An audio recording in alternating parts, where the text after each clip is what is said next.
It is finished. I fully platinum Final Fantasy VII Rebirth, and it has been a very emotionally taxing experience that took me almost 200 hours to complete. I came just under, totaling 194 hours of gameplay, hundreds of minigame restarts, and leaving my fate to a whole lot of RNG. So let this be my comprehensive analysis on a game that, similar to Remake, is going to leave a lot of people happy, upset, hurt, and most importantly, confused.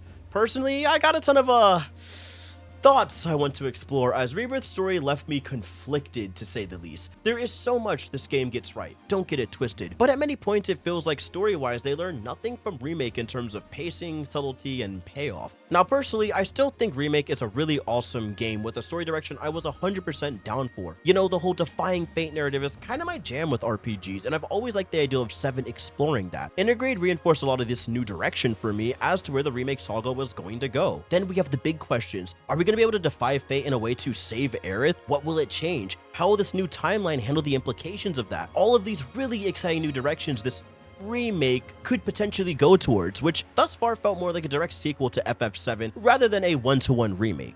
Rebirth's answers to these questions are, well, we'll get there in due time, alright? I think we've waffled on enough. It's time to delve in and analyze the complicated web that is Final Fantasy VII Rebirth. Oh, and be warned, there's going to be massive spoilers, as I will be discussing the story with the assumption you've played, watched, or at the very least understand the main story of Rebirth. There will be appropriate timestamps for when spoilers pop up, but for my audio-only enjoyers, please heed with caution. Alright, ready? Let's go.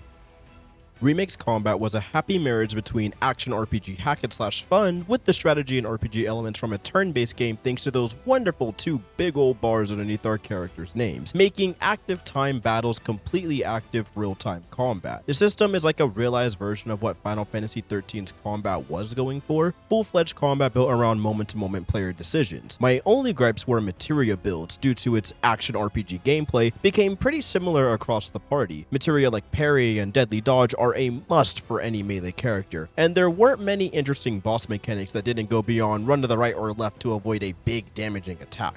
The aerial combat was also straight up atrocious, basically requiring you to have some form of magic on the team to pressure those guys so you could get back to enjoying the combat system. It was a neat concept and very fun, but definitely could have used some tweaks, especially in the team building aspect. Remake was a solid foundation that felt like a good 1.0 of the system, akin to, say, Kingdom Hearts 1. Like, I see what they're cooking, but I'm gonna need the sequel to see how it shakes up in the long run. Rebirth takes everything they learned from Remake and its solo expansion and not just improves on the gameplay tenfold, but also completely changed how I think about RPG combat systems as a whole. It's that gosh darn good. Firstly, let's discuss what a general playthrough looks like before I cover how hard mode will throw everything you learn out the window and recontextualize how to approach Rebirth's combat. The combat system introduces 3 major changes: synergy abilities, synergy skills, and precision blocking, which I'll be referring to as parry for the rest of the video. Speaking of parries, it's nice to see pointless materia get worked into everyone's core moveset in Rebirth. Parry was a materia in Remake that essentially enabled melee characters like Cloud and Tifa to slide around the battlefield to escape a sticky situation and build just a tiny bit of ATB if they hit an enemy. For the advanced players, it also allowed Cloud to remain in Punisher mode, something they took out in Rebirth for good reason. But overall, it felt essential on certain damage cycles, as parry plus deadly dodge materia lets you roll around and throw out AoE-esque attacks without a care in the world. And due to that, it builds a lot of damage or pressure during big fights. In Rebirth, this is fixed by, well, just giving players this stuff for free in their main moveset. For example, you can hold the attack button down and get a nice AoE swing if you're playing Cloud. Tifa gets this devastating uppercut that can later change itself depending on which form you're in, whether you have Unfettered Fury or Unbridled Strength. Unfettered lets out this dope magical gut punch, which leads into a flurry of fist or feet, or it could send your opponent back into the air if they're pressured. Then we have Unbridled, which gives Tifa a rising, falling flurry of kicks that goes into a sweep. Nanaki gets this awesome spin attack that's really great for handling clumped up groups of enemies, and it lets him build his Vengeance mode, which is something that's straight out of Metal Gear Rising, leaving these dope after images of slashes among other cool buffing functions for your team at the cost of your Vengeance meter. And yes, even Aerith finally gets some sauce with her moveset tweaks. Tempest, a crystallized energy form that does a small amount of AoE damage and spawns a familiar fairy, which can help her extend combos and enhance elemental damage she'll dish out. Furthermore, Aerith's wards have expanded like crazy. She can now set up shop with the Radiant ward that lets Aerith and the party expand her basic attack output, and on top of that allows her to not take damage when casting a spell in the ward. Another ward allows her to speed up the party's ATB if stood upon, and of course, we still have the good old double cast spells Arcane ward. Oh,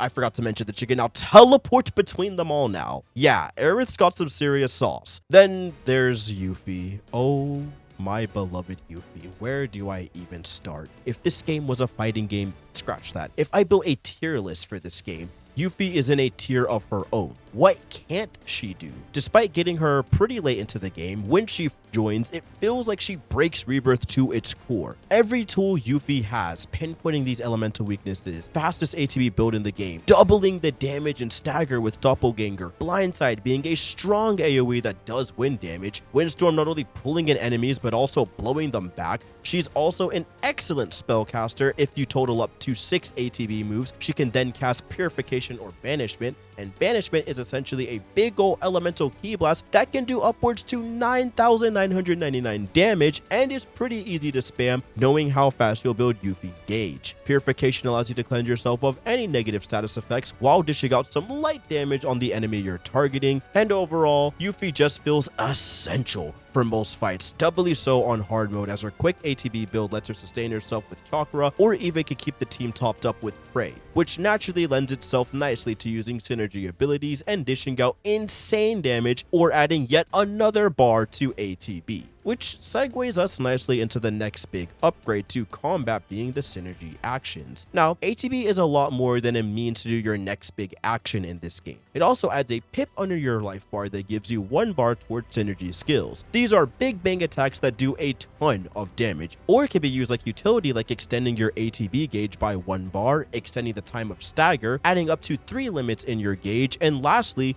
0 MP cost for a short amount of time. Not all synergies are created equally and must be spec'd accordingly via the Folio skill tree. For example, Cloud and Aerith will share a synergy called Firework Blade that when used increases the limit level by 1 for a cost of 3 synergy bars. Same goes for Yuffie and Cloud. However, Cloud and Tifa share 0 limit level increases but do have an extension on stagger gauge time and a limited MP use. Each character has their own separate cases for synergy abilities that you have to unlock via the Folio skill system. The Folio system isn't too crazy aside from this. You can collect these little books via questing and they unlock skills Final Fantasy X Spear Grid style that oftentimes have a minimal boost, you know, like recovering MP slightly faster during battle, taking 5% less damage while guarding, things of that nature. The big boy skills are in new limits and the synergy abilities we discussed prior, so make sure to finish all the side quests possible for that juicy max party level. The moment-to-moment ATB functions feel so much better in Rebirth now. On top of spending actions to do the cool stuff,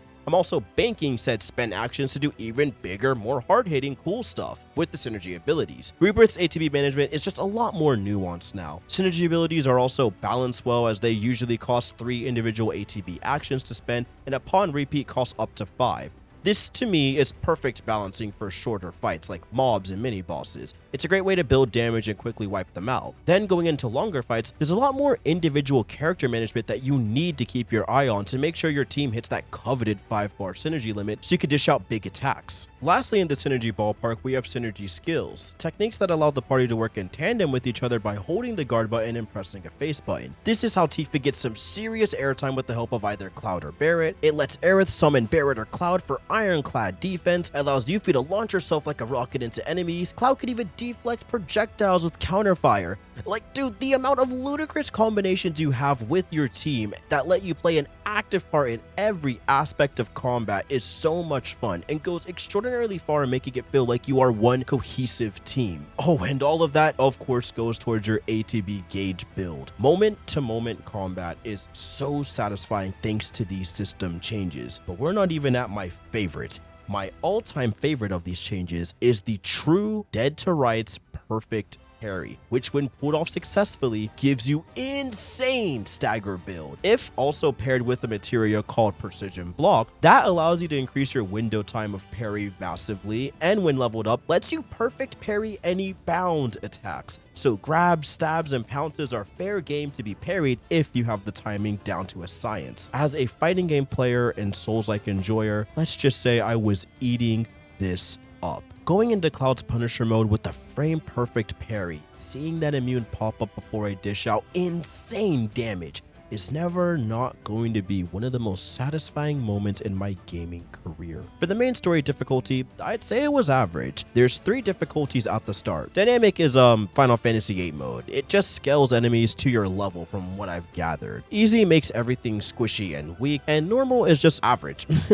I died around 10 times on my dynamic run, mainly stemming from the endgame boss fights, but I'd argue the overall difficulty curve is solid. So we gotta talk about the big boy change. Final Fantasy VII is now open world. Each environment is jam-packed with those classic Ubisoft towers and collectibles to go grab. Not gonna lie, I really loved how Rebirth handled its open world environment. Maybe it's because I don't play many open world games these days, but each zone is just big enough to me. They all felt vast, but everything is so densely packed with things to do, and there's a slew of fast travel points that make getting around easygoing thanks to the SSD. I love how Cloud has to complete these stealthy, sneaky puzzles to grab chocobos for certain regions. I really like how each region also has their own unique chocobo that is an excellent touch and goes a long way making all the regions stand out and feel like this custom-tailored experience for the player. Gungaga is a jungle, so the chocobos of this region bounce off of the mushrooms there. Junon is mountainous, so the chocobos scale mountains. Cosmo Canyon, I mean, it's in the name, it's large bodies of a desert canyon. Of course, they gotta glide around to get from point A to point B. Nibelheim has vast bodies of water, so the chocobo could jet water and glide around, I guess. This game does an incredible job when it comes to getting immersed in its world, and I, for one, was locked in from start to finish. The objectives you complete to gain 100% intel are standard affair, though. Every region has 4 to 6 intel pieces to complete, like 6 towers, 4 divine deity scans, 4 lifestream springs, etc. Each of these are mindless to unlock and also very fast to get through, and the rhythm I got into completing each of these scratched this completionist itch in my brain, so I didn't mind it too much. It was dope reading up on all the fleshed out world building for each region as I slowly work my way through them, so massive thumbs up in that regard. Easily the most unique objective per region is the Proto-Relic quest, aka Gilgamesh's wacky multiversal adventures. These joints have a wide range of stuff to do. Stopping those Sector 5 bandits from stealing the relic, a run back at Fort Condor with the questline that left these poor figures wondering about the existential crisis of mortality, doing a sacred Cactar challenge ritual featuring the raddest goblin Kid G, the Cosmos sob story featuring Gears and Gambits, oh, we'll get to that game soon, and lastly, helping some black cloaks in Nibelheim. Yeah, the Proto-Relic questline was great fun, a really well-paced way of tying together a bunch of individual character moments and world-building plot points together into one darkly funny ending. The reason why I've been tiptoeing this topic is because if I talk about minigames, we open the can of worms that is the brutal challenge of getting platinum in this game, as a good bulk of the challenge doesn't come from beating the game on hard mode. To be honest, it wasn't that bad minus some of these Chadley challenges. Oh, we'll get to those in a second. Getting max score on all minigames, which is required for 100% completion, this right here was the stuff of nightmares. A whole lot of RNG, a metric hecton of jank to fight through. It was aggravating. Since our trains pulled into the Platinum Trophy Station, let's pick apart each minigame and combat scenario from easiest to hardest, as I've completely lost my sanity over these 194 hours, and I need y'all to see just how ridiculous some of these challenges got. Costa del Sol was the definition of light work. The shooting gallery, you shoot the targets with the twist of being better with your accuracy gives you more bonus points you can gain, making it even easier than most of the galleries I've played personally, as it's more about landing your shots on high point targets and less about spamming your shots just for the sake of points. Cactar Scavenger Hunt was annoying but not hard. Yuffie was a fun adrenaline rush spamming windstorms till the points went up. Aerith was the hardest section of it because, you know, she's slow on attack animations and the Cactars are very fast. The sit-up minigame was the most challenging of all the ones in this region, mainly because you have to have a perfect rhythm with no gaps for a minute 30 straight, but it's nothing a couple resets couldn't fix. The Queen's Blood challenges were easy easy breezy and do a great job of showing you how to play the card game. I'll let you explore these puzzles for yourself as I highly recommend them. Oh, where are my manners? We gotta talk about the Queen's Blood card game. Queen's Blood gameplay loops is as follows. There's 3 lanes to push. You get a starting hand of 5 cards that you can mulligan. Each card has a pawn sign of up to 3 in the top left and the power in the top right. Each card can be placed on 3 tiles, and depending on the corresponding squares labeled on the card, when they are placed, they add pawns to a square, allowing you to place higher power cards down. Some cards get cool special effects, like ones that can buff and debuff or destroy cards that are placed, and none of that matters because the best deck going through Queen's Blood is a deck that can push out and shut down the AI from getting anything started. Pushing is the goat cheese Queen's Blood method that you are probably going to stumble across just from playing. Let the AI make those mistakes, building pawns for you, only for you to come into the lane with a high power card, ruining the fun for them. It's an addicting minigame that gets challenging by rank 6, where you gotta bust out more cards that let you destroy enemy cards to make space for your final push. The hardest Queen's Blood challenge, without a shadow, no pun intended, of a doubt, is the Nightmare Golden Saucer runs. Here we play a skewed version of Queen's Blood that takes 5 rounds to get through. You are allowed to keep any card you don't use, yet you stop pulling any cards on round 3 and forward, leaving you at the mercy of RNG by the final round, as the opponent can keep pulling and pulling. This minigame took me 50+ attempts, mainly due to RNG woes. I mean, there's only so many cards I could place and so many cards I can gain in my deck versus the AI, who has what feels like a never-ending deck. There's some tricks of the trade, so to speak. You can win loot from the lanes that have chest in it in an attempt to pull useful cards that can help. Sadly, however, the cards gained from this chest might be more harmful to your deck depending on what you pull, so proceed with caution. They also are randomly generated, so if you want a card that's very good, again, it's up to the hands of fate. Yeah.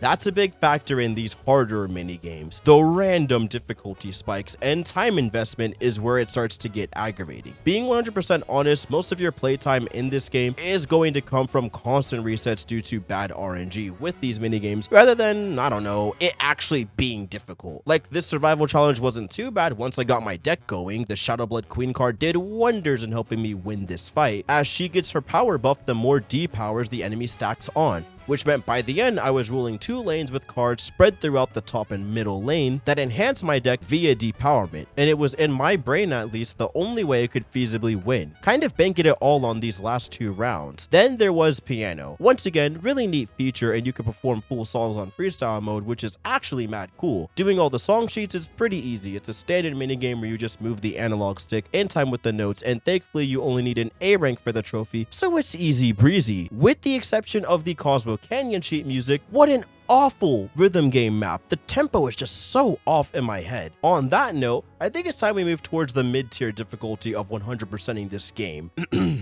Heck, the Golden Saucer. This place is infuriating due to its mixed grab bag of quality. The Chocobo Racing, Space Patrol, and G-Bike games are good, but average. G-Bike was a bit stiff on the controls turning wise. You needed to hit the brake to get the bike moving from left to right. I still don't know why it feels this bad when it was great in the remake, but I digress. Space Patrol is just a fun little rail shooter. I mean, you quite literally just hold down the fire button and shoot your missiles occasionally. Really captures the mindless arcade fun without the quarter munching difficulty. Chocobo Racing is straight up the most involved minigame of them all. Each Chocobo you gain throughout the story has special attributes in weight, speed, acceleration, the whole 9 yards. These little guys also have their own unique maneuvers they can pull off by collecting these red balloons here. I stuck with the one that lets you glide over hazardous obstacles for the hard mode races, but throughout my minigame completionist run, I used the beginner yellow Chocobo with her incredible hyper dash. The tracks are a blast to run through, albeit a tad bit on the long side towards the latter half of the silver cup, with lap times coming in around the 1:40 mark. It controls great, drifting around corners is smooth like butter,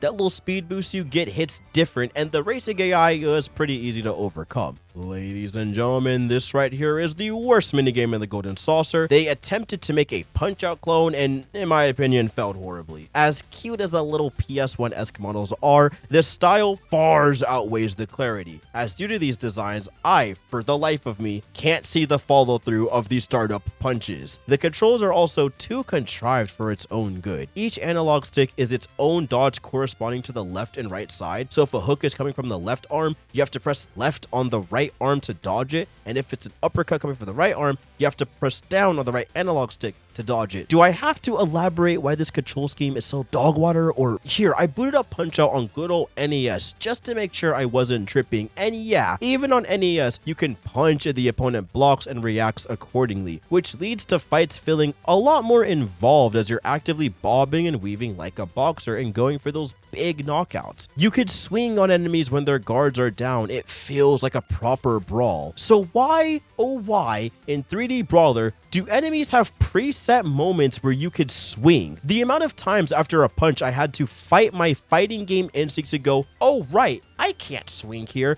because if I do, you get this massive miss sign popping up and pointing and laughing at you for thinking you could play the game you paid money for. No.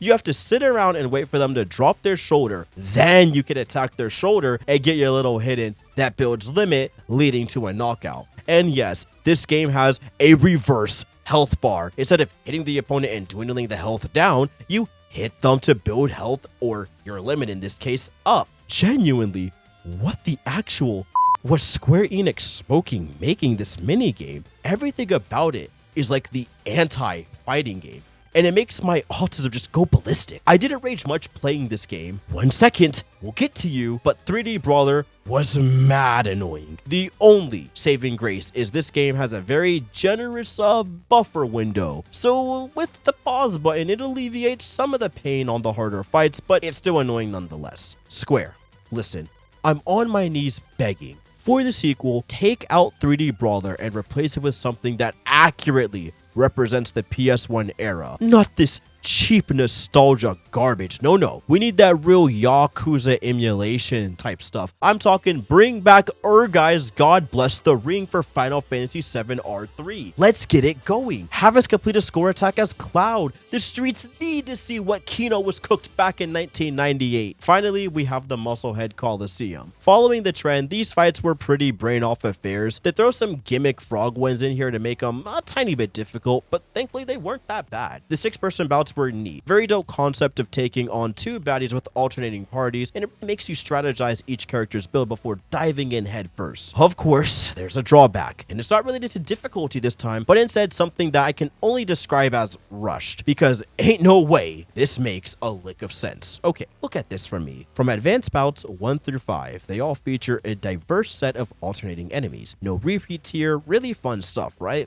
Okay, now look at 6 through 12. With the exception of a very lazy 9, the bosses repeat ad nauseum with very, and I mean bare minimum alterations. I genuinely thought at multiple points throughout the run, I selected the wrong challenge because I couldn't believe how they straight up threw their hands in the air and said, heck you, fight the same 4 bosses over and over again. It truly feels like they stopped caring about the players that were chasing 100%, and all the cool possibilities and fights we could have had just got thrown out the window. Why not make some fun new enemy types for this mode? We could have fought some of those really weird enemies from the OG game, like that tank Triceratops thing, or heck, bring back Hell House. There's so much that could have been here, and simply they chose the easy option of recycling the same old enemy types. The reason why it's jarring is because I mean, look at this game. The quality is through the roof. Rebirth runs at a relatively smooth 60 FPS. Sure, there's some occasional drops here and there, and the visual quality can be a bit blurry, but it's not the end of the world for me, and it's a worthy trade-off for the performance on display. The world and vistas are straight up stunning. My standout location is Cosmo Canyon. I love video game desert spaces, and this one has this homey atmosphere to it. The hub designs feel alive and densely packed with NPCs. They're doing their thing, living it up, and it feels great to do a side quest and help them out. Cloud's out here playing Queen's Blood with townsfolk from region to region. He's having fun while doing so, and his dorky persona shines through, and a ton during these quiet time segments, and it makes me melt inside so much. By the way, the side quests are also really quality this time. Not only do the stories do an excellent job of fleshing out the main party cast, gameplay wise you do so much more than go here and slay this monster.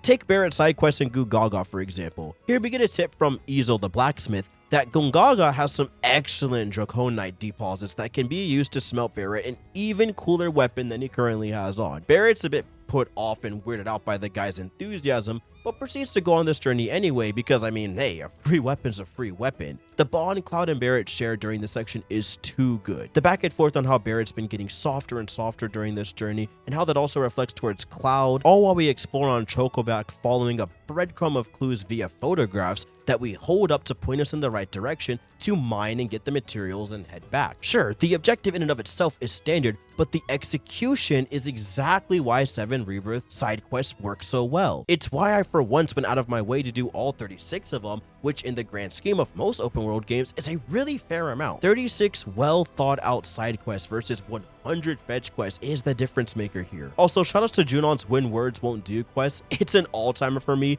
Protecting this cute little doggo as Cloud and Barret bicker about if Barret's a soft dad or not towards Marlene had me giggling and grinning through the entire quest line. It's super wholesome stuff. That and gosh darn, this dog battle theme hits.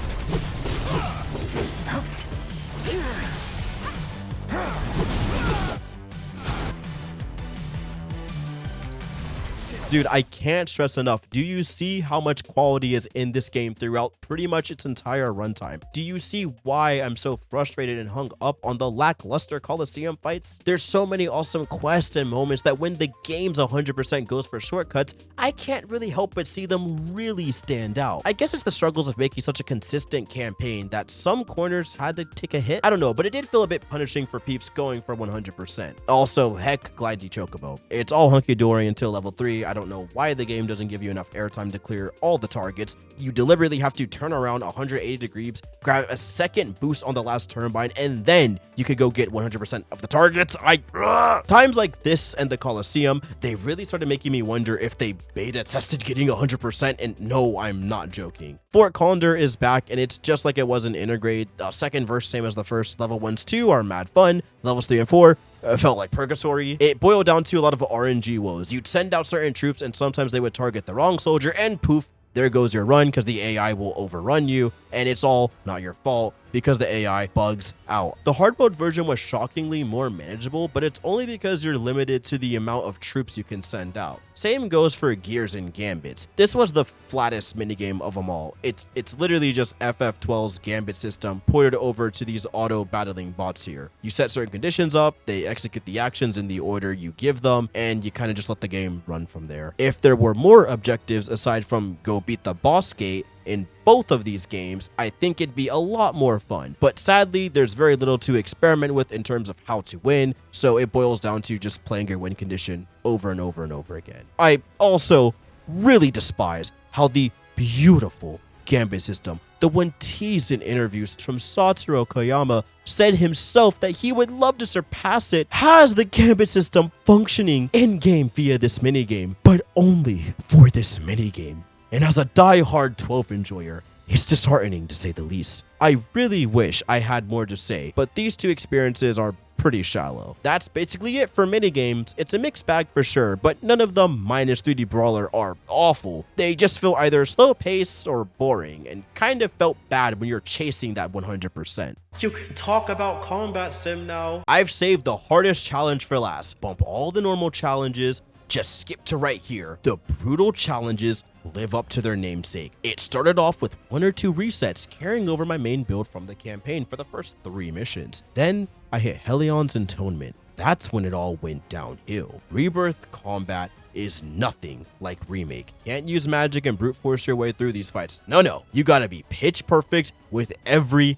interaction. Have ward materia ready to go so you can fend off statue and poison debuffs. You have to play absolutely phenomenally or it's a party wipe. And these missions are 10 rounds apiece, no checkpoints, usually clocking in with runs of upwards to 25 to 30 minutes. I'm not ashamed to admit, I was salty from this mission forward. These runs felt impossible, and I was often wiping to things that I perceived unfair. It took me 1.5 days to clear just these challenges. The only reason for the extension was because my save file got wiped during a PS5 software update in rest mode, which meant I had to go all the way back and do these challenges again. So the salt was piling on. Why do enemies do so much damage on hard? Why can the worms eat your team and botch a whole run? The Adamantios shoots out way too many meteors and is quickly making this round garbage. It was easy to fall into the salt trap, and going online to see if anyone else was struggling wasn't helping because at this time, barely anyone had videos of them clearing the challenge. There was a collective of like 5.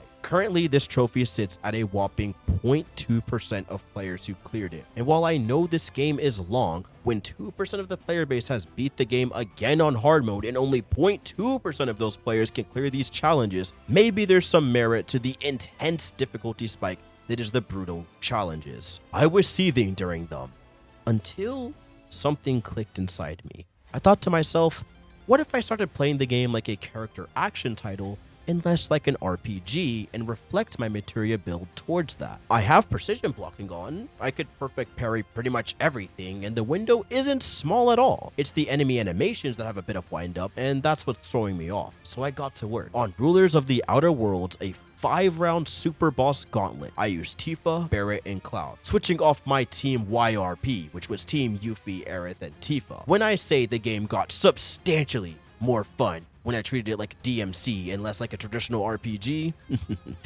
you should know. I had Barret using Lifeline to give him max HP and siphon any hits taken from both Cloud and Tifa. While he's doing that, I also top him up with bonus round and focus shots so we can make the stagger gauge melt quickly. My main source of building stagger and stacking damage was Cloud's instant limits using this accessory, however you pronounce it, and perfect parrying everything I could in Punisher stance. This, however, was infrequent because my main damage dealer was the GOAT, Tifa Lockhart. Pairing Tifa with Strength Up Materia, the first charge of Unbridled Strength always on, Unfettered Fury ready to pop frame 1, then lastly equipping Dark Side and ATB boost. Let's just say I was no longer trapped in the room with the summons. They were trapped in the room with me. I was beating Phoenix and Kujata in one clean stagger cycle. Titan and Bahamut Arisen were the biggest struggle of the duos as it heavily boiled down to RNG from round start. If Titan targets the player and aggroes you, usually I'm playing as Tifa, it was GG. I could easily break his shield and loop that homie till he died of dive kick, dive kick, dive kick, dive kicks. Bahamut took a bit of practice because if you're slow or you can't hit his janky all-wing hitbox, you get put into Giga Flare and that will one-shot you without mana wall, and let's be honest, sometimes that RNG hits different, and even with mana wall, you get blown back. Odin is the hardest for a ton of the player base because unfortunately in order to beat him in time, you either have to A, take the goo goo gaga baby method of equipping the full team with ATB boosters and spamming magic to pressure and stagger him, or B, the pro gamer method of perfect pairing every tiny minute attack so you can get him to pop pressure as fast as possible, which allows you to go nuts on his stagger gauge and eliminate him quickly, because if you don't,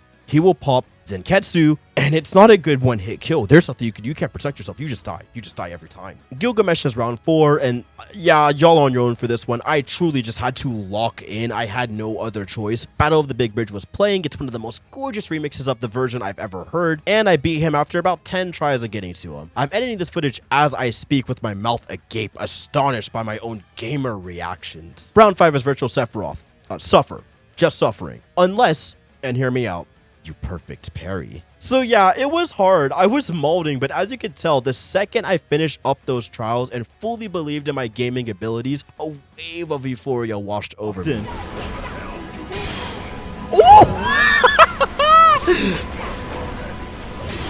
Let's go! I'm locked in! I'm locked in! Oh my gosh, this is the most fun I've had. Oh my gosh, this fight's sick. Let's go. Heck you, Sephiroth. Oh, it's one-on-one, bro. The fact that Rebirth's combat system lets me play the game like that, while I, the player, still have to heavily consider what materia to take into fights, is exactly why I love this game so dearly. And Brutal Challenge Rulers of the Outer Worlds was the cherry on top of it all. A truly fair hard challenge that really boiled down to skill issue if you're having trouble clearing it. Get creative, play this game like DMC, I promise these runs will go smoother for anyone struggling. Funnily enough, the solo runs were really easygoing. Obviously, the hardest of the bunch was Kate Sith, just because, you know, he's an oddball character. But the fights they give him reflected that well, IMO. He's also one of the few characters that can build up stagger percent damage, so he only took me a handful of attempts. Cloud was also a bit harder than the rest of them, but chalk it up to player error and missing a couple of perfect parries here and there, getting a little greedy and getting one shot. Solo fights felt like a breath of fresh air, a sigh of relief, if you will, before the true legendary kicks in. Solo fights felt like a breath of fresh air, a sigh of relief, if you will, before the true legendary challenge kicks in. Bonds of Friendship. This trial took me 10 real-life hours, 10 rounds, each being a souped-up version of the summons and super bosses in the game. You can only use Cloud and Zack. No checkpoints. If you die, it's back to square one. When I say this is bar none the hardest thing I've ever had to complete in any video game I've ever played, yes, be in the Souls games before anyone asks, no, they do not hold a candle to this trial. Zack is a tough cookie to control. After every couple of attacks, Zack gains access to a quick charge that when used lets him get stronger abilities. He can pick from Meteor Strike, Chain Slash, and when he hits that coveted level 3, he can let rip a triple Braver, which when timed right does a ton of damage and can knock enemies out of a strong hit. Boy oh boy, the price of freedom truly is steep. Zack's really fun to use, and don't worry, he has all the material you need. If one of them falls in battle, you can raise, you have Magnify, Heal, the works. Why did this fight take me 10 hours then? I don't know, man. Take your pick. How about Bahamut building Giga Flare too fast on me because I'm whiffing the wings? How about Zack's AI being just a little bit brain damaged and getting hit by every AoE imaginable? The AI running headfirst into big attacks. Square.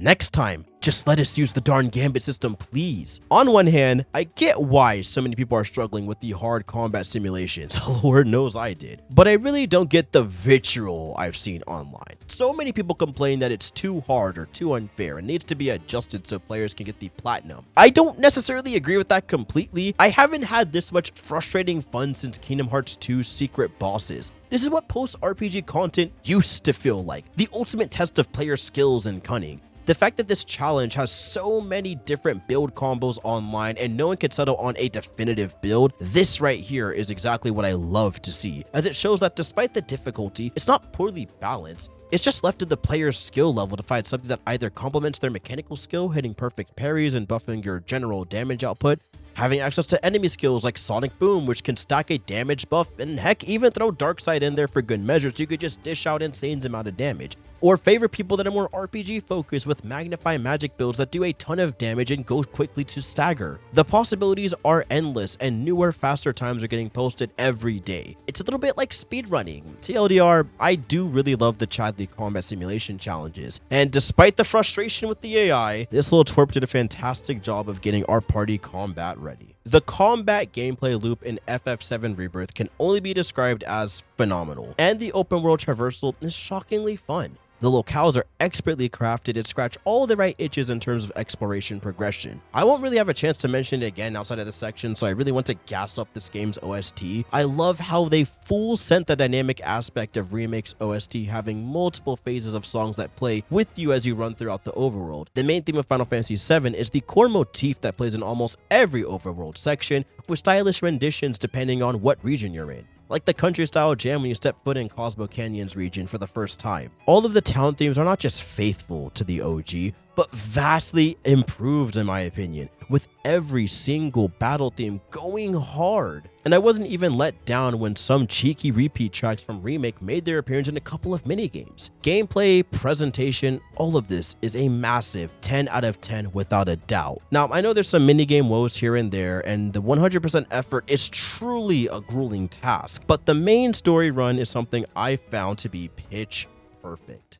The reason why it took me so long to make this video, the reason why I replayed it on hard and went for 100% to begin with, is strictly because I wanted to make sure I missed out on nothing when it comes to the story of Rebirth. There's been a ton of speculation, a lot of theories going around. Discourse is at a fever pitch, and I want to jump in and get on the fun too. So from here on forward, I will be spoiling major aspects of FF7 Rebirth's plot. To help compartmentalize my thoughts and prevent me going on massive tangents, I'm gonna focus on each character as we lead up to my thoughts on the coveted Chapter 14, starting off with Red 13. Probably my biggest letdown throughout Rebirth. His story arc is pretty much a straight shot from how it went down in the OG game. I mean, right down to certain dialogue moments like when Cloud discusses Nanaki's parents and he states his chest swells with pride when thinking about his mother. Sure, the trial has some small changes, like making Barret Nanaki's trial buddy instead of us picking who accompanies Nanaki on the trial. This wrinkle is really nice because Nanaki's coming of age story, so to speak, revolves around his resentment towards his father, so having a literal father in Barret point, following him throughout the trial as Nanaki comes to the realization that his dad was encased in stone so he could protect his son. Subtle changes like that go a very long way in developing his character. Another great example is in Nanaki's Cosmo Canyon side quest titled Promises to Keep. Nanaki and the party run into some Gi that are stirring trouble in the canyons. Gi that think Nanaki is his good-for-nothing backstabbing father, but after shortly showing them that he's clearly his son, they backpedal and put newfound faith in Nanaki to make things right. And Nanaki feels like he owes it to them to at the very least try and make things right, just like his father would have by searching for the black materia. Again, small developments for the goat doggo, but with part 3 his role is going to be a lot bigger if we keep the Northern Crater black materia moment in check. Kate Sheath. Listen dog, Rebirth did not do much to get me to like this darn cat any more than I did in the OG game. He's still on op time, his humor does not land for me, and just like the original game, I was more annoyed with him than sympathetic. We'll see how they handle the Barret and Kate Sheath interaction on the Highwind before I say anything more, but for now, he serves his purpose as the typical traitor turned not traitor. The only highlight is, at least in this version, everyone in the party catches on to the fact that Kate Sheath is indeed some form of a Shinra grunt,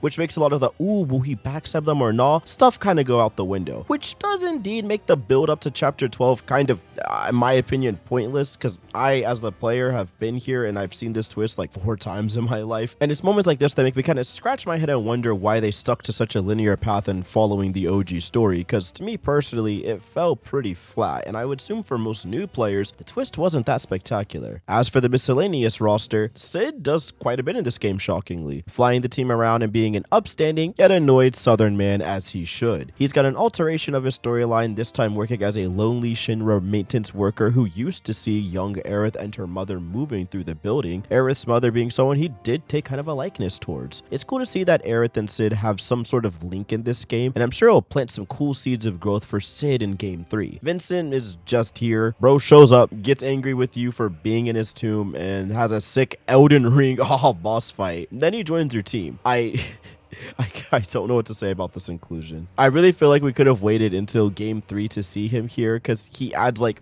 nothing, not even a cent of a new wrinkle of a story in my opinion, but he's here and the fight was cool, I guess. Oh, Yuffie, my beloved. I'm torn with ya. I was afraid in game 2 they were going to pivot away from her excellent character growth and integrate, and sadly they kind of did. Yuffie is halfway back to being her typical materia crazed self, which if you all recall from playing Integrate makes very little sense. Maybe I'm interpreting it wrong, but Yuffie felt like she was more focused on stealing rare materia from Shinra as a way to stick it to them, and as a way for her to prove herself as an elite ninja, more so than, I don't know, selling the rare materia for financial gain. In Rebirth, our introduction to her is a Cloud fan service seed, which really sets the tone with some of the writing decisions they're going to make in this game regarding Yuffie. Cloud attempts to give her like CPR after Yuffie almost drowns, and it gets to the chest compressions, and of course it gets a little creepy. Now sure, she calls herself stupid and later formally introduces herself and apologizes, and I get that it's a comedic element, but it didn't land for me and it feels really out of place for this game. It wouldn't be as frustrating if moments like this didn't happen all throughout the game when in regards to Yuffie. Tifa gets trapped in weapon larva. Oh, but my materia. Barret going through it on the trek to Coral. Oh, that sucks, but imagine the materia we can get. When Yuffie is joking about her ninja skills or gleefully discussing how to assassinate Rufus, that stuff really highlights her childish character in a way that I felt was more fitting for her in what they executed on with Intergrade. I'm standing on business. It's a jarring change of her character, and it really sucks for me because one of the main reasons I was excited for Rebirth was to see Barret and Yuffie bond and interact over a common struggle. Yuffie losing most of Wutai to Shinra, Barret losing Corel. These parallels are just too good. Yuffie even spends a chunk of the game nerding out over joining Avalanche because she looks up to Barret and his team, only for her to become even more annoying upon joining. I get that's part of her trope, but again, coming from Intergrade, it does feel a bit strange to say the least.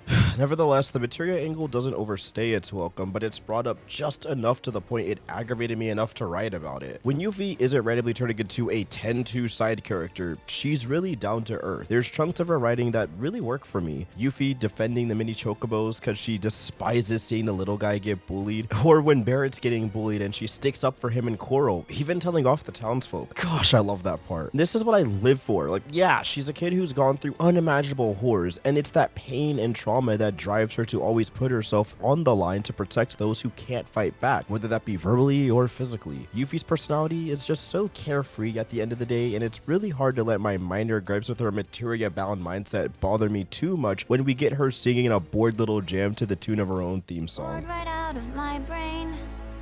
If I don't die first, bet y'all go insane. 'Cause I've got nothing else to do. I'm stuck here wasting time. But just wait, oh materia, I'll get back on the road. Make you mine. Chapter 11 was her most painful moment. Yuffie isn't aware that Wutai and Shinra are back at war with each other, so when she stumbles across dead ninjas, her carefree facade comes cracking and crashing down as she once again is forced to confront the reality. Not only is war back on the table, she also wasn't notified. Once again, she is left out, and it makes Yuffie break down as she has these overwhelming feelings of being useless. The small little ninja forced to handle the grunt work, but it's that grunt work that always costs the people close to her. Truly a powerful scene, and it's gonna build for an insane character work angle when we hit game 3. Barret is quickly becoming the best thing in Final Fantasy VII's entire universe. I've always enjoyed Barret and how incredibly well crafted he is. I mean, I go in depth with Barret's character design and ties to the Black Panther movement in this video here. Barret means so much to me in the 7 universe that I'm always wary with what potential missteps they can take towards his character with Remake. Thankfully, aside from a problematic Chapter 8, Barret's role has effectively shifted from being the grizzled vet of the group to the emotional mentor and father figure, which I thoroughly enjoy. Like when we're in Junon, Barret takes a quest to help a delivery dog send a message to a mother's son, and he gets all mushy thinking about Marlene and how scared he is of letting her go, questioning if he'll be strong enough to do so when it gets to that point. Cloud bickering with Barret, telling him he'll be alright and that when push comes to shove, he knows Barret will always choose Marlene's freedom over Barret's overprotection. It's really heart-melting stuff that goes on throughout the game, and every side quest involving Barret pretty much revolves around these types of tropes. Yeah, he still got his stick in the mud moments, especially when the group wants to have some fun at the beach or a party in the saucer, but it's never out of malice. It's always from a place of care. He doesn't mind cutting loose, he's just on edge. Shinra's breathing down their necks at every moment, and if we look into the psyche of Barret, maybe he doesn't deserve peace until he's fixed what he's done, which masterfully builds into his Coral arc in Rebirth. The second we leave Costa del Sol, Barret's demeanor turns dour, the pain from the ruined reactor hitting him in his core. The townsfolk still have a disdain towards Barret, and he sits there and takes it all in a scene that has very much enhanced itself in Rebirth. They pour drinks on Barret's head, harass him, and all he does is sit still as a statue, letting the guilt inside eat him up. Yuffie tries to help, but Barret swiftly stops her, because it's his burden to bear, no one else's. So, how does Square mess it up? Chapter 8. Dog, the dying Barret build-up in this game is straight up awful. The Golden Saucer plays out normally, right? You go on day 1 with whoever's affinity in your party's the highest. Thus far for me it was Tifa. We do some cute will they won't they, and then we hear of a guy with a machine gun murking people in the battle lobby. Upon arriving at the bottom of the saucer, it all falls apart. Unlike the OG game where we follow the trail of bullet cases and corpses leading to Barret shacking up and hiding from Shinra soldiers, which in turn gives us this emotional payoff of him explaining what went wrong in Coral, why it was all his fault, and how it caused him to lose his arm in town, and most importantly, one of his best friends. Then we do all the minigame nonsense, which leads into this beautiful 1v1 fight between Barret and Dyne, and gives us that gut-wrenching cutscene we all know and love. In Rebirth, because how dare games let you be emotionally invested, instead of the trail of corpses and cases leading us to Barret, we have to do some Dio padding as we try to get a tip from the sleazy underground saucer fella, and then we get to go meet up with Barret, in which he gives us this information about his past at Coral. I mean, the cutscene still goes hard. It's gut-wrenching watching Barret go through what he did, but so much of the wind is taken from yourselves by reversing how the events in the OG went. They front-load so many comedic moments for the sake of staying true to the OG that it inadvertently makes the big emotional payoff feel kind of lacking in this section. Honestly, this minigame section could have been cut altogether for the sake of tension and pacing, or better yet, Just keep it in the order it was supposed to be in the original game. If we had to change anything, it should have went as followed. We find Barret, flash back, we take on Dyne, then we do minigame stuff as a means of clearing our name to climb back to the top. It would have still made sense. We get our big emotional payoff, and they keep the minigames and comedic tension breaking. But that's not all. Oh, no.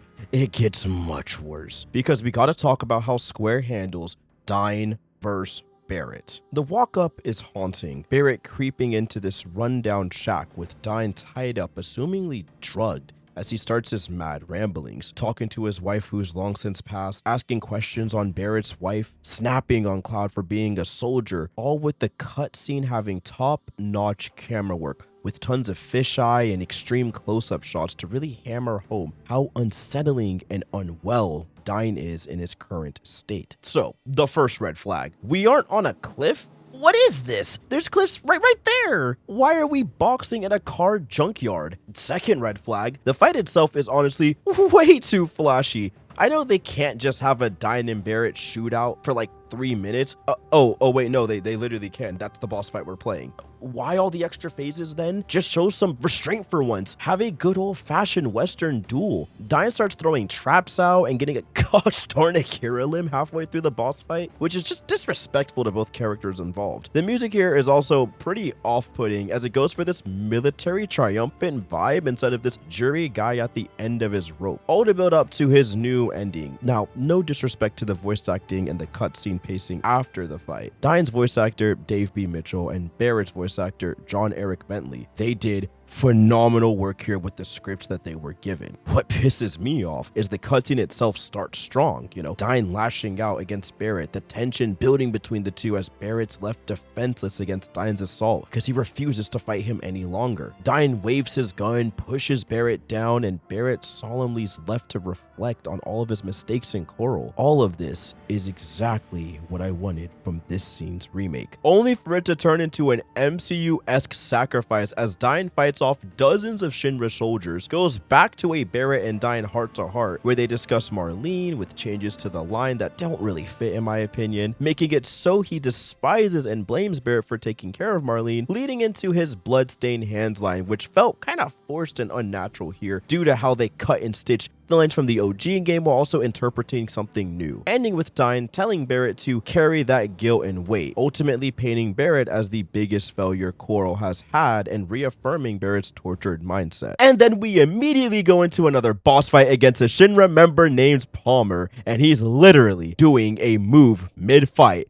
called Neener Neener. It is like the game is directly making fun of the player for emoting during an emotional cutscene. I can't make this stuff up if I tried. This moment right here is the spark for almost everything frustrating with Rebirth's writing when it makes mistakes. And if you played up into this point and you just decide the FF7 remake trilogy isn't for you, I cannot say I blame you. The game feels like it flat out refuses to let the player process anything that's too emotionally taxing. So the game whisks you into the next big spectacle or set piece in an effort to, I don't know, keep you entertained. Dyne and Barret's Rebirth change is part of why I'm so torn on this remake trilogy as a whole so far. Dyne was broken in the OG game. His entire goal was to get revenge on the world, not just Shinra. Thus why he killed those innocents. Barret cares about Dyne in the OG. He's not constantly tap dancing around asking the serious questions or leaving Dyne hanging information-wise. He runs to Dyne first thing and tells him Marlene is still alive so that they can start anew and rebuild. Dyne, however, is so broken that he thanks Barret for the info so he can use it to bring Marlene to a resting place with Eleanor. It's disturbing and lends us nicely into the boss fight. Heck, Barret even flinches and blocks bullets. He doesn't want to fight Dyne. Why does the PS1 game in '98 do a better job of showing both of their personal conflicts, whereas in Rebirth, it's treated as one giant Barret flashback exposition dump? The ending,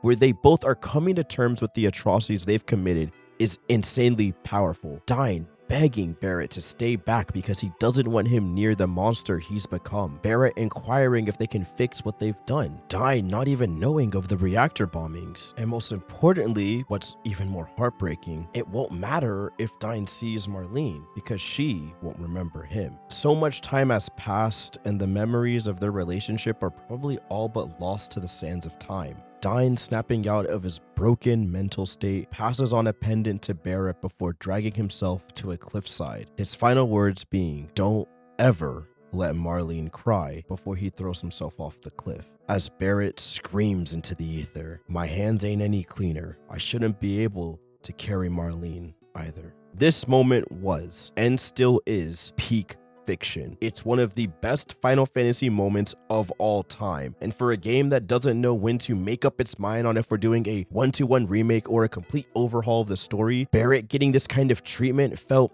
at least to me, insanely distasteful at best and kind of targeted at worst. Now, they do make up for it on chapter 13 with Barret's trial, where he kind of relives that grief and gets another really emotional, impactful moment. In the trial, Barret gets to go back and spend a little bit of time with his wife with his arm back before he has to see all the destruction that he's wrought, and it's brutal for sure, but it did a lot to further his character in my opinion. I just don't like how they changed up Dine and Barret's arc and made it so bleak and mean-spirited feeling, seemingly pinning it all on Barret when the whole point is it was never 100% his fault. It was a town vote and Shinra was to blame, and Barret internalizes this as his failure, which leads up to this devastating moment, something that in Rebirth feels completely lost in the shuffle. Disappointments aside, Barret's still a really great character. Don't get it twisted. It's just infuriating that this is how they handled what I consider his defining moment. Maybe they'll get something in part 3 that justifies these changes, but for now, I ain't a fan. Which leads me into the hardest part of this entire essay. We gotta talk about the big 3, the cornerstones of Final Fantasy VII, so to speak. Tifa is fantastic throughout this game. They did a couple subtle changes to her character that I personally adore. For starters, she no longer feels like the main emotional shoulder to lean on throughout the story. If anything, she's just as confused, hurt, and broken as Cloud, which has this nice ebb and flow for the both of them. She spends so much of this game being vulnerable towards Cloud and Aerith. I mean, off rip, in the first chapter, Tifa shows Cloud her scars from the Nibelheim incident, and even gets upset when he shows little care towards her. There's times where Tifa tries to discuss the past, and Cloud, though trying his best, is so focused on the mission and lost in thought that he doesn't have the capacity to give her his full attention, leading to a ton of awkward scenes in a kind of adorable section where they have their backs to each other door to door, showing that they are both so close to connect with each other's true selves, yet are so far away, as if it's a thin border between the two. There's copious amounts of side quests that completely revolve around Tifa just being able to open up more and feeling more comfortable with sharing her emotions towards the party, mainly involving Cloud, and Cloud also reciprocates some of these emotions back. It's refreshing to see these two come into their own and really start breaking down barriers, getting closer and closer to each other platonically as just good friends. Well, at least that's what I thought until we hit chapter 9. If Barret has the Dine fight that brings him to his lowest mentally, Tifa has a dip into the life stream that completely changes her perception on life. During a battle in chapter 9, Cloud makes an attempt to save Tifa from the clutches of Shinra and Scarlet. In doing so, he starts tweaking. Since he's under the influence of Sephiroth, he slashes towards Tifa, sending her tumbling into the depths below. This then leads into this beautiful Pinocchio well-esque moment featuring the weapon and our good old pal, the White Whispers. Here we see Tifa relive her memories in the livestream. She sees the water tower, remembers when her mother dies, sees Child Cloud attempt to save her on the bridge, recalls the loss of her father. This near-death experience is portrayed in such a realistic way that the whole time I was kind of holding back tears as she's crying out for Cloud to save her. I get choked up thinking about it, like even though she's in this position because of Cloud, she can't help but ask for his help because deep down she sees and knows he's not himself right now. And that level of care is just so beautiful. We also get some insight into the Sephiroth versus the world lore, as Sephiroth struggles taking down a weapon thanks to the influence of these White Whispers, which by the way I called had something to do with Aerith from this moment forward, as she literally shows up to save Tifa from drowning at the end of her near-death experience. The follow-up scene with Cloud comforting Tifa after her near-death experience is so peak. Cloud finally opens up fully to Tifa, admitting that he doesn't really know who he is, how his mind's tattered, it feels like there's different people fighting for control over his body, and how he's afraid that the Genova cells are deteriorating at a rapid rate. He might end up like one of those robed men. Most importantly, he's afraid of dying. Now, Tifa reassures him that she'll prevent it no matter what, that this time she'll be the one to save him. All of this accumulates into a perfect couple of moments in chapter 11 and chapter 12 respectively. I love The moment where Tifa discusses with Cloud how she finally understands the concept of rage and anger and why it's so dangerous. Her spending so much of her life trying to figure out why her dad would chase Sephiroth to the reactor, knowing that could only result in instant death. But now that she's here, re-experiencing this grief, anger, and pain, all of which led her to Avalanche in the first place, she's understanding that this isn't healthy for the planet and herself. This seemingly never-ending cycle of bitterness only results in more bloodshed, more souls to the lifestream. But now, thankfully, she has Cloud to confide in, someone that she can count on to rid the world of Shinra and their lies. The Chapter 12 day sequence was just adorable, man, and yes, I got Tifa on my first try. The Loveless play was so dorky and pure fun. As the platonic tension between Cloud and Tifa builds, we get this excellent performance from Aerith, and she pours her heart and soul out, singing a song about her inner heart and the struggle she has with Cloud and the party. She wants to be with this party until the end of time, but ultimately her fate is sealed, which makes the song all the more soul-crushing, ending with the beautiful motif that wraps into Aerith's theme and the Avalanche crew waving goodbye to our party one final time.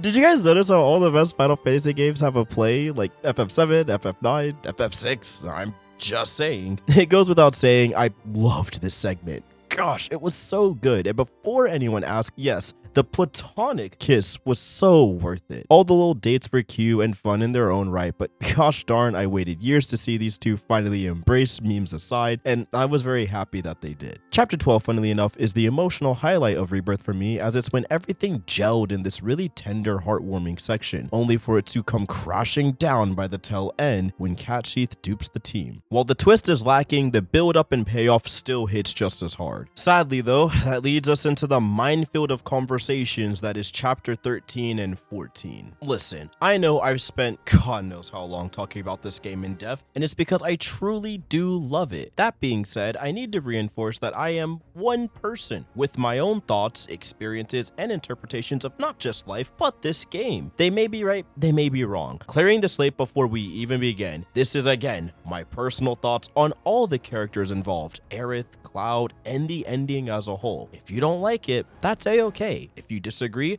then please leave a respectful comment down below. Let's be civil. I'm not gonna tolerate homies being rude and disrespectful because of different interpretations of a story that's not even finished yet. As for my thoughts on the ending, after a month of sitting on it, I'm literally split down the middle, dude. If they execute it in the direction I want them to go, then it's truly gonna be peak fiction. If they take the basic route, which they're probably going to do, then to be honest, I'm not a big fan of this trilogy's ending. Let's discuss Aerith first. Throughout Rebirth, I truly felt like Aerith was the main character in the sense that she was shown to be connected to everything the live stream touches. I love this change. Having Aerith play more into the spiritual aspect of the game is really nice. It cuts out a lot of the ghostly vagueness that was in the original game, and in my opinion makes her stand out a lot more. Aerith feels like a grounded realist of the group, constantly keeping Cloud and the crew in check and on the straight and narrow. The build to Aerith's death scene is beautifully scaled throughout the game. There's highlights in Coastal del Sol's Chapter 7, where we see Aerith struggle to cope with the torturous experiments that were conducted upon her and her mother, and she opens up to Cloud about the rage that builds inside her and how she struggles with what she would do if she had an opportunity to be one-on-one with Hojo. It's kind of unsettling to see Aerith have these very dark thoughts, let alone think them out loud. It also ties into the overarching theme of anger and vengeance consuming one's life, how it works in more than one way. Some people like Barret will chase after Shinra. Some people like Aerith hold back that resentment and anger because they know they're built for something better, and people like Tifa shield themselves from everyone and force themselves to help anyone they can, even at the detriment of their own well-being. Yuffie's also in a similar boat with Tifa. Rebirth did a really great job of showing how Aerith is this multifaceted character. She's frustrated with this life she's never going to have, jealous when she talks about Cloud and Tifa, how they've been childhood friends and can recall memories of each other's past, saddened by the fact that she's lost so much of her young life and eventually it's going to be her own, leaving her with a very short time on this planet. It's one that is absolutely devastating, and the way Rebirth executes it is masterful. Chapter 13 was a downpour of depression, as we see the party, with the exception of Cloud, confront their past mistakes. Nanaki relives torture, Yuffie relives helplessness, Tifa relives grief, and Barret relives Lost. Aerith re-experiences loneliness. Playing young Aerith as she stumbles through the slums looking for anyone to help her sickly mother is just absolutely heartbreaking, and forcing the player to go through it instead of a cutscene was an excellent choice. Needless to say, I was shedding tears by the end. Aerith's speech at the end of the Temple of the Ancients is when it all clicked into place for me. This whole game, we've been going through Aerith's pilgrimage to her death. Guys, they pulled a Final Fantasy X on us. Yuna and Aerith are literally twinning right now. Well, minus the part where Aerith lives, kind of. The speech was heartfelt and really makes me appreciate how they handled the spirituality aspect of the live stream, highlighting the beauty in life and death. Cloud is superb in Rebirth. I knew going in we'd be watching this homie go through his lowest moments, but I had no idea it'd be so soul-crushing. Cloud scenes go above and beyond showing his real self often throughout the playthrough. As a personal highlight for me, Chapter 4's Junon Parade was like the best Cloud characterization we've ever got in the FF7 extended mythos. His whole life, all he's ever wanted to be is a beacon of light for people to look up to, a hero just like Sephiroth and Zack. So seeing him subconsciously snap into that leader role and guide the Shinra dorks to the top was such an oddly feel-good and genuinely wacky moment that I couldn't help but smile the whole way through. This game really does a great job of, 1, not making Cloud edgy, but more so this socially awkward dork, and 2, portraying his Dr. Jekyll and Mr. Hyde personality, as it feels like at any moment he can flip on a dime, Sephiroth taking control of Cloud's Genova cells, and with that, Cloud feeding into his personal rage and anger. Seeing Cloud go berserk is never not gonna put me on the edge of my seat. In Chapter 9, when he's cutting down those Shinra grunts and he starts copying Sephiroth's motions and mannerisms to a T from Nibelheim, gosh darn, the coldest cutscene in gaming. Despite Cloud doing his best to stay sane, Sephiroth interjects at the perfect time in this story. Like, every time you start to forget about him, he pops up and starts playing his classic mind games. Another great detail is how often the game plays visual tricks on Cloud. Having Zack run up the stairs in Nibelheim Inn during Chapter 11, all of the visual glitches and flourishes when Cloud's just walking around. These things truly make me feel that Cloud is beyond fractured in a way that's overwhelming. In that respect, it's fantastic stuff. Time will tell to see how they stick the landing, as Part 3 is going to be where we really see Cloud come completely into his own, but for what we had to work with in Game 2, the lengths they go to show just how destroyed he is, I think it came out perfect. The events play out pretty similarly to the original Final Fantasy VII, minus the new wrinkles that we've already discussed. So I already knew they were going to pull a remake on us and front load all the new stuff in the last hour of the game. Little did I know I was off. It'd be going for like 5 of those hours, but still. I know some might be shaking their monitors and pointing at the screen because I haven't mentioned a certain spiky hair buster sword wielding stud, and that's because Zack is just kind of here. Like bro's literally in the game for 50 minutes, maybe 3 hours if you count the Bonds of Friendship challenge, and you're struggling? One of my disappointments with Rebirth is that Zack just kind of pops up randomly. I'll get to why in a second, but in the heat of a first playthrough, it's really jarring. The game literally starts with Zack boxing Shinra soldiers in some perceived alternate timeline as he fights ferociously to protect Aerith and Cloud. In this universe, Avalanche is effectively dead, so it's basically just a Zack, Cloud, Aerith timeline. Later, during Zack's sections, we get a ton of cryptic stuff unraveled. Biggs is somehow still alive, stumbling around Midgar. Marlene has some form of live stream force connection, constantly relaying thoughts from Aerith's consciousness, which leads to some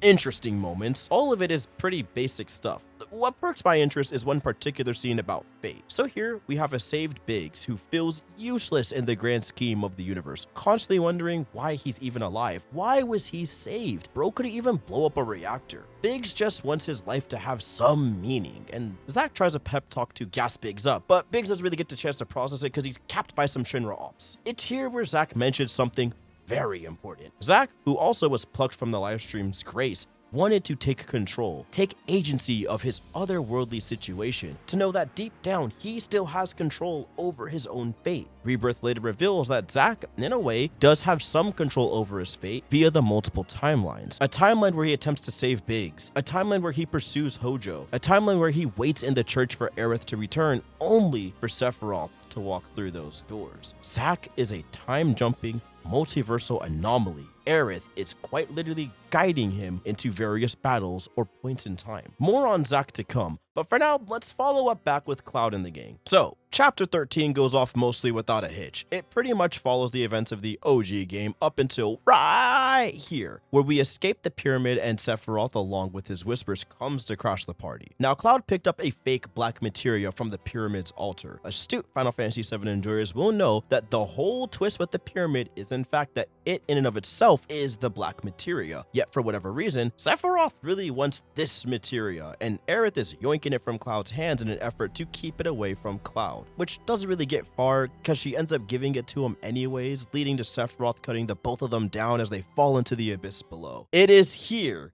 where the game blows my mind. Cloud and Aerith wake up in what seems like the bodies that Zack was taking care of in his timeline. They share one final date together in which none of Cloud's choices matter. I try to get Aerith multiple gifts, and every NPC basically tells me to hold that and gives me something completely different. The game says it best. It feels like less of a date and more of a giant funeral, a send-off if you will of Aerith's well-being, which when we arrive at the church we quickly realize it kind of is. Aerith confesses to Cloud that she does really indeed like him, platonically, as a good friend, before pushing him into the portal while this giving him the white materia. Inside this timeline multiversal life stream thing, Sephiroth breaks down the concept of a multiverse to us essentially, and what it boils down to is there's tons of worlds that are ending, and each world that's made from this massive livestream timeline damages the planet's energy little by little, which is why Sephiroth wants to put a stop to it so he can condense these broken worlds into one true consistent homecoming. Cloud lands in some world's sleeping forest, where Aerith tells him to prevent Sephiroth from getting the black materia, and to focus most importantly on finding Cloud's real self.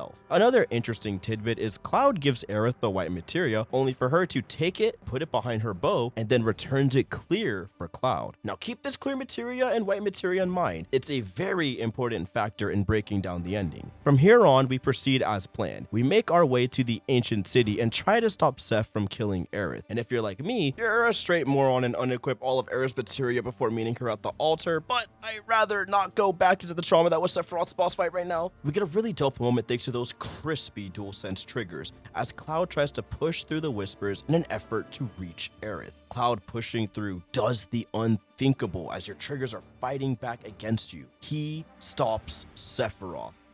I was ecstatic. I popped off as soon as I saw the rainbow light pulsate around the altar. Cloud did it. We've defied fate once again, is what I thought, before it glitches out and shows Aerith's stab, the white materia tumbling into the lake below. Cloud holds onto Aerith and mumbles something under his breath in different timelines, words we never hear, but I'm under the impression he's uttering the same words he uttered in the original Final Fantasy VII. You know, Aerith will never be able to cry, laugh, feel love, those lines. Now I'm left confused though. I don't really have any particular emotions, I'm just kind of lost on the situation unfolding before my eyes. Aerith awakes from her deathly slumber and tells Cloud it's going to be okay, before the team comes storming in, filled with anger towards Sephiroth. Here's where it gets interesting. As they run in, Tifa looks directly at Cloud, who in her eyes is holding up Aerith's hand to his cheek. It then flashes rapidly between two times, one where Cloud is holding Aerith's hand surrounded by blood, and one that's completely clean, before it shows Tifa's face struggling to come to grips with the situation. I highlight this specifically for the fact that it feels very deliberate. Tifa clearly sees both of these potential Aerith death outcomes, one where it seems like maybe Cloud goes through with cutting down Aerith, and one where Sephiroth stabs Aerith.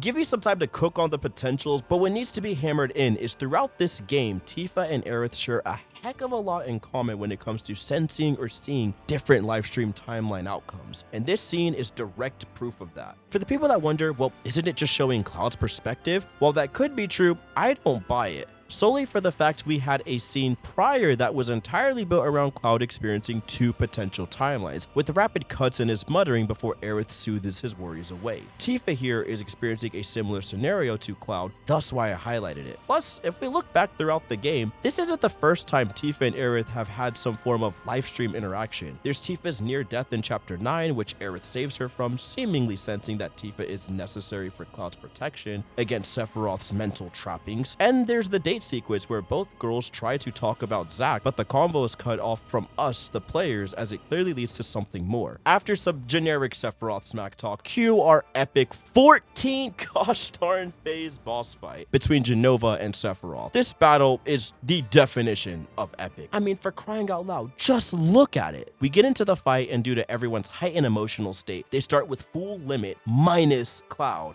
as he fully believes Aerith is alive somehow. Fighting through confused tears as Aerith's theme swells in the background, Cloud watches our party members get tossed away one by one until eventually he's left alone, forced to fight Jenova and confront his Lovecraftian mind-controlled enemy. Obviously, Cloud wrecks them, and I love the touch of Aerith's whisper swarming the party as she restores our HP and MP before the next fight. This leads to an incredible, beyond hype fight where Zack and Cloud, after all this time, finally meet and fight Sephiroth together as one. And they even do the awesome white screen flash callback. Just peak, man. The spectacle was straight shonen stuff, I'm not gonna lie. And I don't care that it's fan service, I'm eating it up, and I will continue eating. Despite their best efforts, Sephiroth gets the better of the two of them by separating Zack into yet another alternate timeline, all while transforming into his reborn form. Something I'm not a big fan of. Listen, dog, they are spamming Sephiroth forms at this point, and I would like them to hold a little bit back for the spectacle for Game 3. I really think the game could have cut the Jenova team fight here without losing too much of the pacing, but I digress. It's still a really cool fight, and I like that we climb Sephiroth Reborn and the big set pieces that follow it, but it's a tad bit overkill. After fighting Sephiroth Reborn like 4 times, we get a straight up on your left endgame moment, with Aerith popping out of the portal of whispers of her own creation, as we once again tackle Sephiroth in a 2v1 fight. Thematically, I love this. As for the final fight, it was a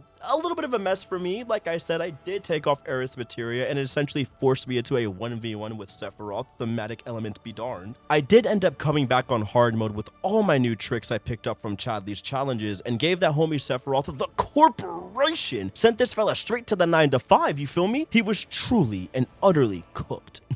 So, we did it. The day isn't saved, but the evil is gone for the time being. And as the rainbows are swirling, Cloud beckons Aerith to wake up from the fatal stab, in which she does. Only for our next cutscene to show our team destroyed from the events. Everyone, that is, except for Cloud, who starts seeing Aerith after yet another mind bend. The team starts to move on, but something is hauntingly off. Cloud and Aerith are talking amongst each other. Tifa senses something is wrong and is disturbed by Aerith's death, but can't quite tell what's all happening and clearly needs more time to process the amount of death she's surrounded by. Zack wakes up in a church, which church I have no idea. It's assumed it could be the Rebirth timeline, but after the numerous fake outs we've had in this series of games, I'ma just say it's a red herring. Sure, it's possible the worlds can reunite and bring Zack to this timeline, but I'm skeptical and burnt following the events of this game. Now, in Game 3, will Zack spend time finding his way into the Rebirth timeline? Yeah, probably. That's more likely. The game ends with the party fixing the high wind, Aerith observing our party like some form of live stream ghost. Aerith brushes past Nanaki, who's comforting Tifa, and he feels her presence and mentions it. Someone who also, I should point out, has a massive connection to the live stream and the futures that were revealed in it. Cloud puts the clear materia in his pocket before pulling out what seems to be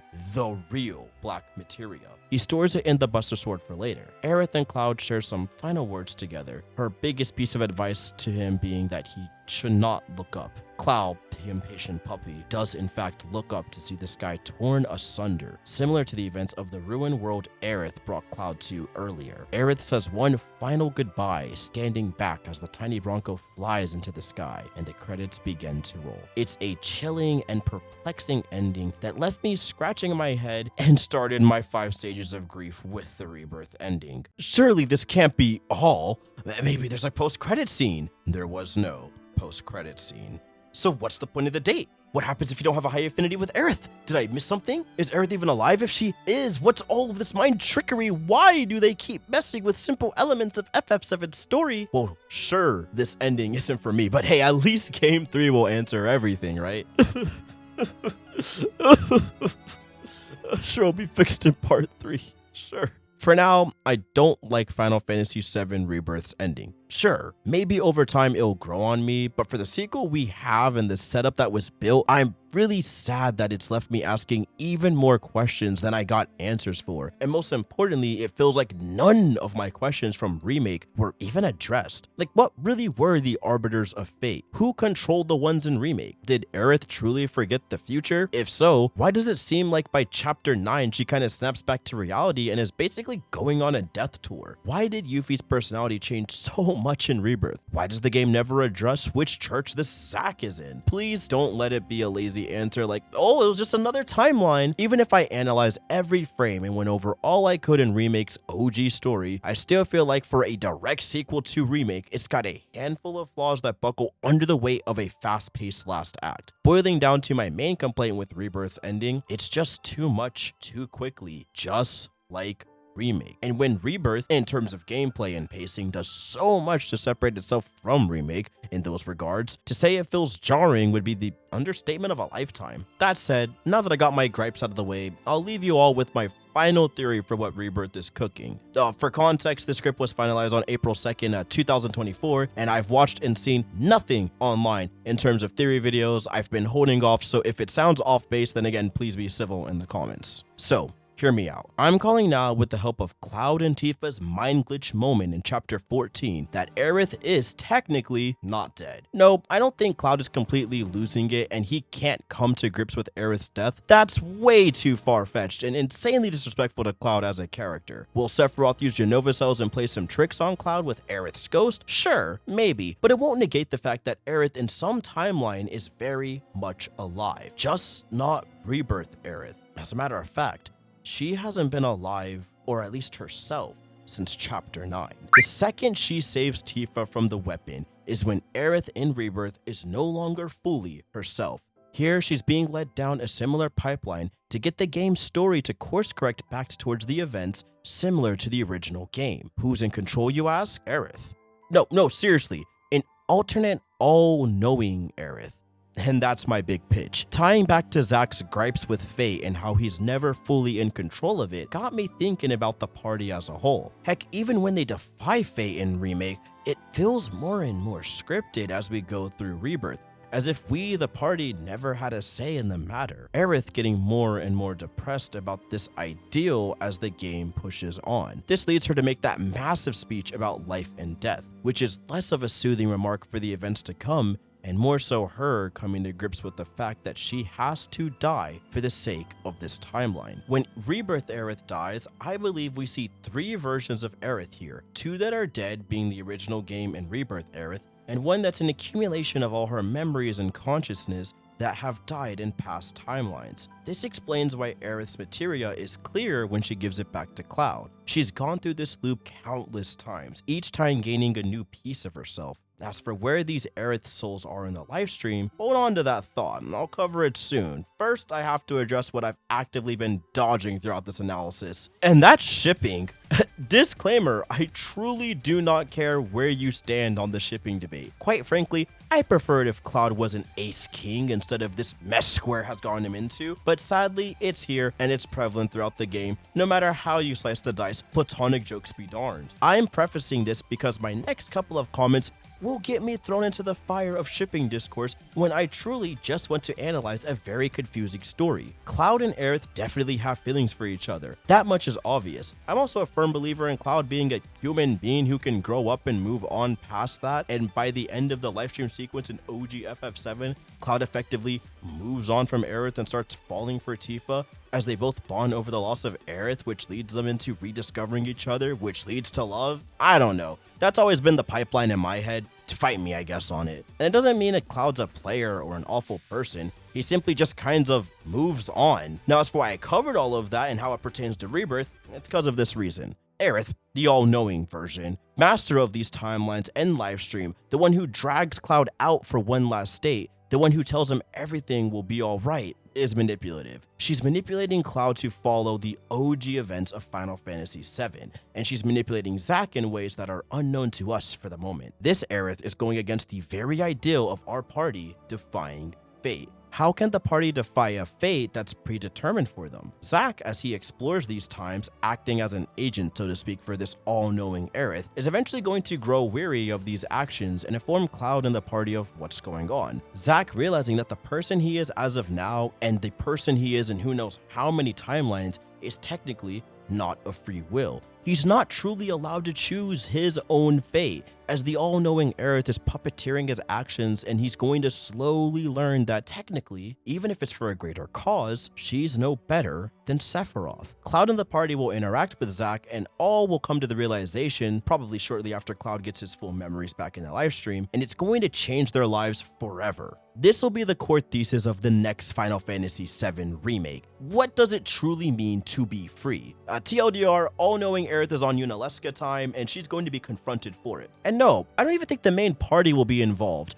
I'm confident that it's going to be the original Aerith and the Rebirth Aerith coming to grips with the fact that they were being used for this quote-unquote grander purpose and having a goddess tier showdown. Sure, it's a bit fanfic-like, it may be far-fetched, but I truly believe it lines up. Think about it. Cloud isn't controlled by Sephiroth that long in Part 3, as once we go to the Northern Crater, that homie's effectively a vegetable. Tifa clearly sees the outcomes of multiple Aeriths in different points of time, which will get her guessing about who's the real Aerith that she bonded with on this journey. Similar to them asking the question, who's the real Cloud? It will later be revealed, probably, that it's what Aerith and Tifa were talking about before their big dates. And I think it's going to be the massive reveal of Game 3. Aerith asking Tifa to please find the real Cloud for her as an ominous parting message. And it'll explain why Sephiroth has been such a jobber throughout this game, because they could just throw us a simple curveball like Sephiroth didn't bother changing too much about this timeline because he already won so many others and he's like stock tanking memories of himself or something. He basically just pulled up to this one just to mess with another Cloud and complete the last piece of his giant meteor wiping reunion puzzle. So there you have it, my big brain giga theories on Final Fantasy VII Rebirth. It's a working theory for sure. There's a lot I want to flesh out with it, but I think it's ultimately the right direction for them to go. With the trend of not just Final Fantasy, but RPGs from the East as a whole having very similar story beats in modern times, I'm thinking of games like Tales of Arise and Xenoblade Chronicles 3 for inspiration. Heck, even looking at the dev's history, a lot of these tropes started with the 13 trilogy, so I really think there's some legs to stand on here. It'd also be a great way for Rebirth Aerith to get this big moment about her coming back and choosing the freedom of her friends over control for a quote-unquote certain future. As for Sephiroth's role in the story, to be honest, I've kind of stopped caring about where he slots in as a villain. He's become so gosh darn boring each and every sequel he gets, so I have given up on him, to be honest. He is just a big bad waiting to bring time together and drop big rocks to stop world. As for where Cloud and the gang fit into this theory, it's pretty straightforward. Zack gets to make one final true sacrifice for the greater good, living up to him choosing his own fate. Cloud gets the satisfaction of knowing he beats Sephiroth and saves the world thanks to the power of Aerith, but most importantly his own free will. Tifa heals during the journey, coming to grips with her trauma and finding faith in Aerith because Rebirth Aerith trusted her with such heavy information and they executed the plan masterfully. And the rest of the gang is just glad they saved the planet and defied fate completely on their own free will. So yeah, my 100% critique on Final Fantasy VII Rebirth. I really hope you guys enjoyed this video, and if you did, please drop a like and comment down below, as I'd love to talk all things, not just Final Fantasy VII, but gaming with you all. If you like what you saw, I got plenty more deep dives into obscure gaming franchises soon, so stay tuned with the subscription and ring that bell for notifications. Thanks for checking out this new channel. All right, I'll see ya.